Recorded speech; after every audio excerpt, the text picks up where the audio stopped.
Bismillahirrahmanirrahim. Assalamualaikum. Perkenalkan, nama saya Retangga Lintar Prayoga dari Sistem I dengan NIM 120422011. Ini saya akan menjelaskan tentang Enterprise Application Integration mengenai tugas kedua, yaitu build RESTful API, yang juga untuk listnya itu menyimak minggu kelima tentang praktek langkah-langkah membuat RESTful API framework Laravel. Setelah itu kita akan membuat 5 endpoint API, yaitu ada get list all student, get student by ID, post grade a student, put edit a student, dan delete a student, dengan adanya juga konfirmasi bahwa ada sukses atau tidaknya atau not found seperti yang di layar. Dan juga nanti source code-nya akan diletakkan pada GitHub, uji dan buat dokumentasi juga API-nya menggunakan Postman. Setelah itu dipresentasikan atau didemokan ini dengan videonya. Setelah itu nanti akan dikumpulkan dengan via node.txt by notepad dan di challenge juga yang sudah saya buat nanti, yang saya jelaskan nanti di terakhir, yaitu menambahkan implementasi authentication seperti itu. Oke, untuk yang pertama itu untuk videonya saya menyimak di sini. Di videonya yang sudah di-share di LMS itu sebanyak 44 menit, 25 detik. Dan hasilnya itu akan seperti yang di sini, yaitu saya menjelaskan dulu di awal tentang di controllernya, yaitu app di HTTP controller. Itu ada yang namanya student controller. Di sini ada publication index, ada store, ada show, ada update, ada destroy. Ini kalau dianalogikan itu seperti CRUD, tapi versi untuk yang backend atau yang versi memikirkan bagaimana API-nya itu menyambung ke backend-nya seperti itu. Di sini ada ini. Ini semua sintaksnya sudah dijelaskan. Di sini public function-nya sudah ada sintaksnya, ini banyak. Sudah dijelaskan juga di video. Dan ada beberapa penambahan karena mungkin nanti ada authentication-nya. Nah, untuk authentication-nya itu ini saya memakai yang JWT itu namanya auth controller. Itu saya memasukkan yang namanya public function register dengan model namanya request juga, dan dia akan ngevalidate name, email, sama password. Setelah itu loginnya itu memakai email sama password. Kalau misal tidak bisa memakai password, itu akan muncul unauthorized, R-nya kodenya 401. Kalau logout berarti akan mengirimkan message, yaitu user logout successfully, seperti itu. Nah, di sini juga ada respon wait token-nya berapa detik seperti itu ya. Ini saya buat kali 60 detik aja. Nah, selanjutnya untuk yang resource yang model ini juga sama. Ada name, email, address, sama phone. Di user juga sama yang di video. Ada name, email, password juga.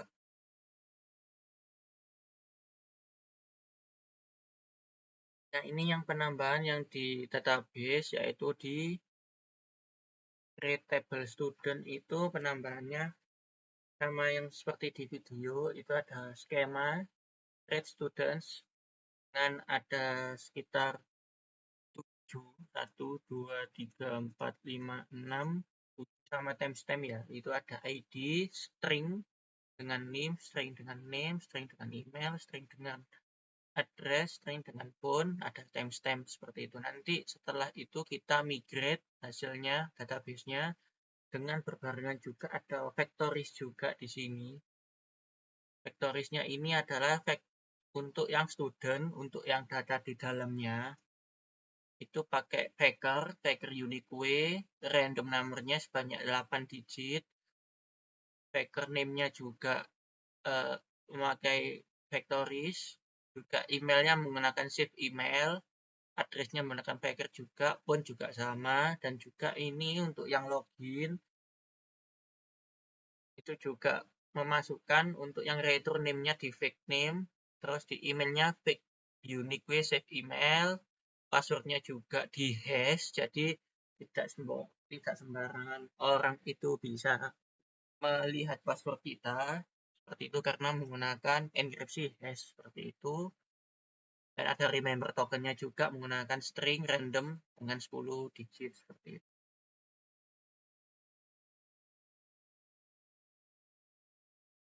Terus selanjutnya untuk yang API di routingnya itu cukup banyak. Yang pertama mungkin dijelaskan tentang kalau login itu kan masuk ke namanya routing middleware. Nah, itu ada function-functionnya juga di sini, ada out API, ada logout, ada me, ada refresh. Setelah itu kalau sudah memasukkan di students itu akan masukkan namanya ID-nya ataupun by nama kayak gitu ya. Di sini kan ada index, ada store, ada show, ada update, ada destroy. Ini yang disesuaikan dengan yang di controller HTTP controllernya yang di student ini. Public function-nya sama seperti kayak yang di API seperti itu. Nah, hasil migrate-nya itu akan berubah menjadi seperti yang di layar ini. Saya membuka phpMyAdmin, itu memunculkan ID, name, email, address, phone, timestamp-nya itu ada 2, create add sama update add. Ini yang nomor 2 sampai nomor 10, ini adalah hasil dari CRUD-nya memakai dengan Faker. Setelah itu kalau menginputkan sendiri ini ada nama saya sendiri di atas seperti itu ya. Dan dilihat lagi yang kedua ini adalah nama saya juga ini sebagai email user yang di-challenge-kan pada saat tugasnya yang di LMS ini tambahkan implementasi authentication. Jadi kalau ada implementasi autentikasi gitu berarti ada login sama register gitu ya. Jadi ini loginnya itu sama registernya yang awal itu namanya itu Angga, emailnya ini, passwordnya ini sudah di hash tapi saya masih nyimpan nanti di Postman, nanti saya coba login ya seperti itu.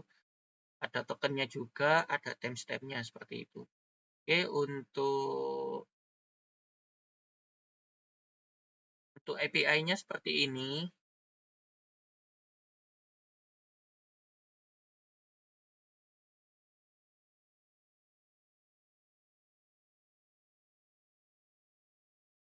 Nah, bisa kita lihat di sini adalah banyak URL yang API studentnya itu dibutuhkan atau tidak. Misalnya kita membutuhkan get list by student. Kalau misalnya sukses, itu berarti dia akan memunculkan semua ID-nya uh, yang di sini, yang di database.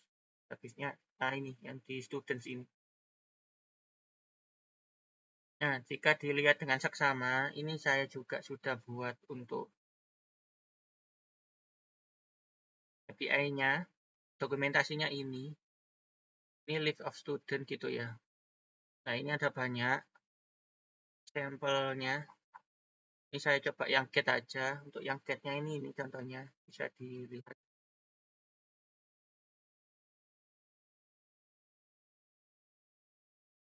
Nah, kalau dilihat di Postman-nya itu statusnya sukses. Message-nya itu list of student. Ada banyak, ada 1, ada 2, ada 3, ada 4, ada 5, ada 6, ada 7, ada 8, ada 9, ada 10.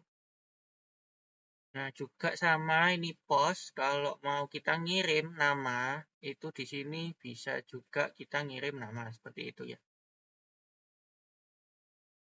Nah, ini misalnya saya ngirim dengan nama Oke, saya lanjut lagi untuk yang post tadi. Tadi kan sudah di get list of student ya, ada suksesnya. Setelah itu ada post untuk membuat create a student. Nah, create a student ini adalah untuk membuat daftar nama yang akan masuk di sebuah sekolah gitu ya. Untuk API-nya itu isinya ada name, nama, email, address, sama phone kayak gitu. Nah, ini coba saya ganti dengan misal 114 ini pakai lintar aja, ini pakai tambah lintar, ininya baru U-nya double, ini saya ganti 6 dan saya cek saya send gitu ya. Dan ini sukses 201 created.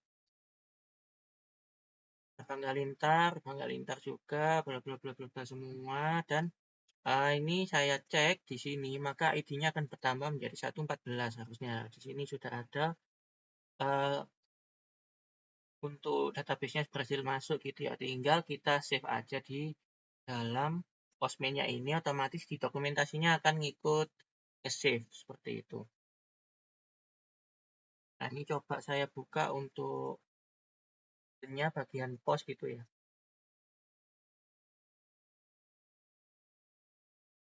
Ini otomatis akan mengupdate juga sesuai dengan tadi yang terakhir diupdate seperti itu.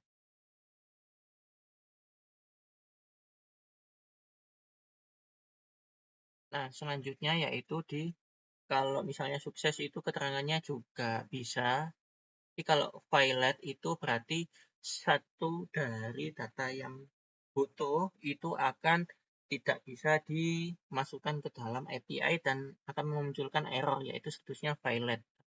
Status kodenya tetap 200, tetap bisa diakses, tapi dia tidak bisa memasukkan datanya ke dalam database karena requirement API itu kurang untuk dimasukkan ke dalam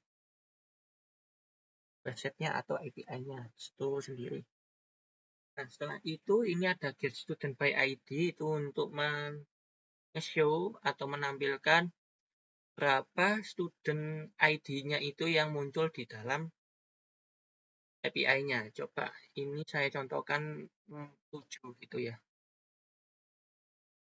Nah, ini akan memunculkan namanya Audra Skyles. NIM-nya ini, emailnya ini. Kita cek di sini, yaitu sama Audra Skyles. NIM-nya ini, alamatnya sama persis ya, sama di situ. Dan juga di sini juga ada status violetnya. Kalau misalnya ID-nya terlalu banyak atau kurang atau minus, itu akan memunculkan di sini. Not found atau null kayak gitu ya. Nah, ini coba saya edit, yaitu adalah put edit a student. Jadi, edit a student itu untuk mengedit biodata siswa itu sendiri seperti apa kayak gitu ya. Nah, ini kebetulan ini mau ngedit ya. ID-nya name-nya NIM-nya tadi kalau tidak salah di sini itu ada yang NIM-nya itu 141 gitu ya. 141. NIM-nya ini coba saya ganti persis gitu ya, tanggalin gitu ya. Emailnya ini semua. Pak saya ganti gitu ya. Ini ganti menjadi pangkat. Nah, ini akan sukses mengupdate ID-nya di 5. Jadi yang tadi itu cuma Reva gitu ya. Kita buat patokan aja ID-nya itu Reva aja. Tapi di sini otomatis nanti namanya adalah revangga@gmail.com seperti itu. Ini berhasil untuk edit itu ya. Statusnya 200. Oke, berarti hijau. Nah, kalau violet itu dia tidak bisa mengedit data student karena dalam bodinya ini terdapat satu yang kosong yang harusnya memang diisi. Harus diisi atau harus diinputkan seperti itu. Nah, ini contoh untuk yang di bawahnya yaitu delete. Delete ini untuk delete suatu dari ID-nya seperti apa kayak gitu ya. Ini coba saya delete aja berdasarkan ID gitu ya. Coba ini saya mau delete ID-nya yang di nomor 14 gitu ya. Misal saya delete gitu 14. Maka di sini akan keterangannya sukses juga di dalam sini 14 gitu ya. Nah, sukses student deleted successfully, datanya null. Nanti otomatis di sini datanya akan delete seperti itu. Kalau tidak ada kan. Berarti memang untuk API-nya untuk CRUD-nya berhasil untuk yang bagian student. Nah, untuk yang challenge-nya yaitu untuk yang login register itu juga sudah saya buatkan ini contoh. Simple, ini namanya nama, email, sama password aja seperti yang sudah saya sampaikan di dalam codingan tadi itu di controllernya ada namanya out gitu ya. Bisa dicek di GitHub-nya, ini coba saya ganti namanya apa ya, namanya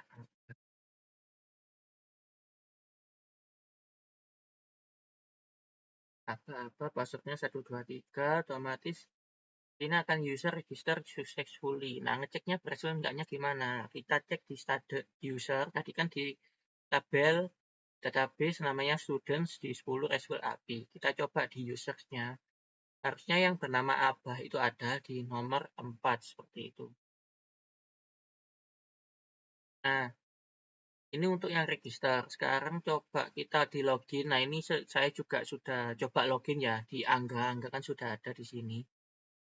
Nah, ini ada access tokennya. Nah, access tokennya ini tinggal kita masukin aja di sini nanti. Di authorization ini. Nah, ini karena vault ya, jadi di nggak bisa. Nanti di remove. Tapi kalau misalnya nanti kalau mau ngeran itu otomatis bisa di run di sini seperti itu. Jadi tokennya itu patokannya di sini. Berarti PHP Artisan JWT secret gitu ya di sini. Ya otomatis dia buat sendiri. Nah, sudah nanti di register sama login itu kita masukkan aja di JWT-nya seperti itu ya. Nah, kalau sudah nanti akan menghasilkan sebuah token sendiri yang statusnya tokennya tipe barrier, experience-nya itu 3600 detik gitu ya. Nanti dimasukkan ke dalam request-request yang memang diperlukan untuk authorization seperti itu. Nah, itu untuk menggunakan JWT. Oke, sekian dari saya. Kurang lebihnya mohon maaf. Wassalamualaikum warahmatullahi wabarakatuh.